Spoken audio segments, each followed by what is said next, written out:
Joshua 10. Now Adonizedek king of Jerusalem heard that Joshua had taken Ai and totally destroyed it, doing to Ai and its king as he had done to Jericho and its king, and that the people of Gibeon had made a treaty of peace with Israel and had become their allies. He and his people were very much alarmed at this, because Gibeon was an important city, like one of the royal cities. It was larger than Ai, and all its men were good fighters. So Adonizedek king of Jerusalem appealed to Hoam king of Hebron, Piram king of Jarmuth, Japhia king of Lachish and Debir king of Eglon. "Come up and help me attack Gibeon," he said, "because it has made peace with Joshua and the Israelites." Then the 5 kings of the Amorites, the kings of Jerusalem, Hebron, Jarmuth, Lachish and Eglon, joined forces. They moved up with all their troops and took up positions against Gibeon and attacked it. The Gibeonites then sent word to Joshua in the camp at Gilgal, "Do not abandon your servants. Come up to us quickly and save us.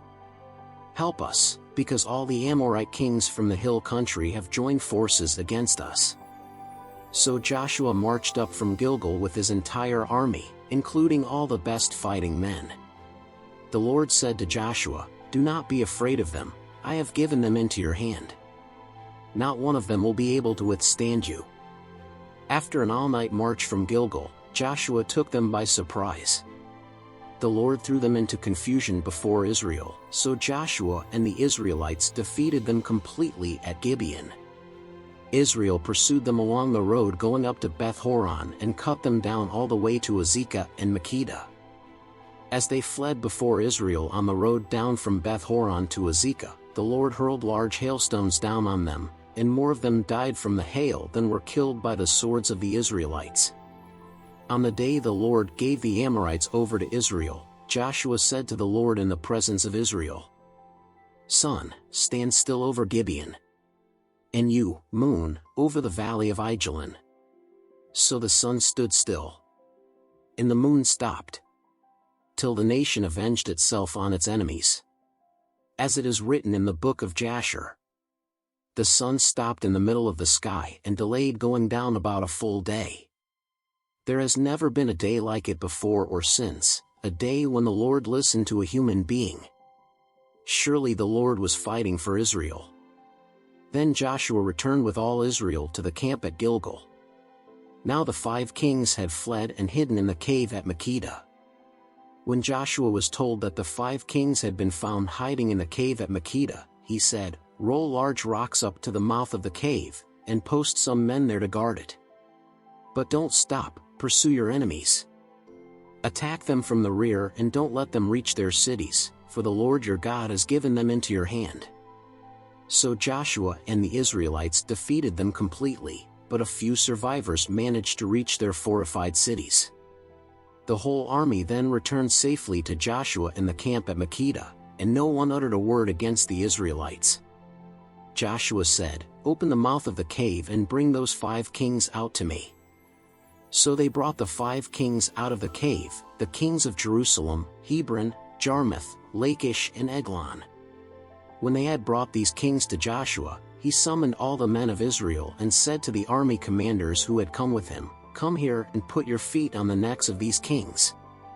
So they came forward and placed their feet on their necks.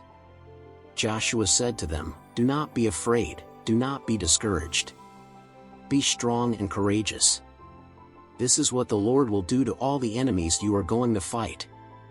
Then Joshua put the kings to death and exposed their bodies on 5 poles, and they were left hanging on the poles until evening. At sunset Joshua gave the order and they took them down from the poles and threw them into the cave where they had been hiding. At the mouth of the cave they placed large rocks, which are there to this day. That day Joshua took Makkedah. He put the city and its king to the sword and totally destroyed everyone in it.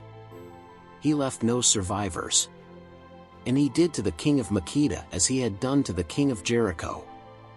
Then Joshua and all Israel with him moved on from Makkedah to Libnah and attacked it. The Lord also gave that city and its king into Israel's hand. The city and everyone in it Joshua put to the sword. He left no survivors there. and he did to its king as he had done to the king of Jericho. Then Joshua and all Israel with him moved on from Libnah to Lachish. He took up positions against it and attacked it. The Lord gave Lachish into Israel's hands, and Joshua took it on the second day. The city and everyone in it he put to the sword, just as he had done to Libnah. Meanwhile, Horam king of Gezer had come up to help Lachish, but Joshua defeated him and his army, until no survivors were left. Then Joshua and all Israel with him moved on from Lachish to Eglon. They took up positions against it and attacked it. They captured it that same day and put it to the sword and totally destroyed everyone in it, just as they had done to Lachish. Then Joshua and all Israel with him went up from Eglon to Hebron and attacked it. They took the city and put it to the sword, together with its king, its villages and everyone in it. They left no survivors. Just as at Eglon, they totally destroyed it and everyone in it. Then Joshua and all Israel with him turned around and attacked Debir. They took the city, its king and its villages, and put them to the sword.